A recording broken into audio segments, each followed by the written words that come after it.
সামাজিক চুক্তির ধারণাটা বেশ পুরনো। সেই ধারণা আবার পুনরুজ্জীবিত হয় থমাস হবস নামের এক দার্শনিকের মাধ্যমে।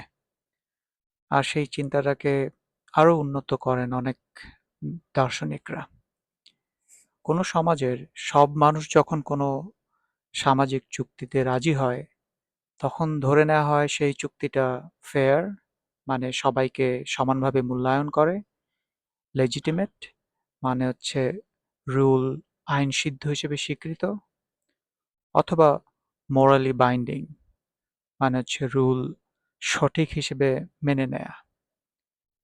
যেমন মনে করা যাক, কয়েকজন বন্ধু মিলে একটা বাসা ভাড়া করলো থাকার জন্যে।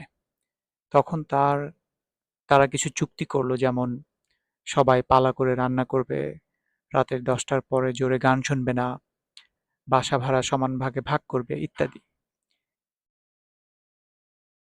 সামাজিক চুক্তির সাথে নৈতিক, রাজনৈতিক দর্শনের কিছু পার্থক্য আছে।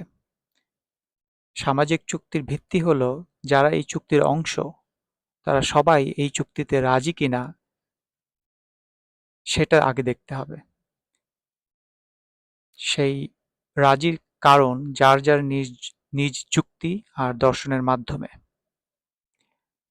অন্যদিকে নৈতিক আর রাজনৈতিক দর্শন প্রতিষ্ঠিত হয় আউটসাইড সোর্সেসের মাধ্যমে।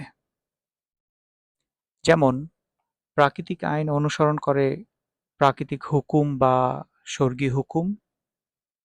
কার্যকারিতাবাদ বা ইউটিলিটারিয়ানরা অনুসরণ করে সামগ্রিক সুখ শান্তি। উদাহরণ হিসেবে বলা যায় যে চুরি করা ভুল, এটা প্রাকৃতিক আইন অনুসরণকারীরা মেনে নেবে, কারণ তারা মনে করে এটা ইউনিভার্সাল মোরাল ট্রুথকে লঙ্ঘন করে। ইউটিলিটেরিয়ানরা মনে করবে কারণ এর দ্বারা সার্বিক সুখ শান্তি নষ্ট হবে।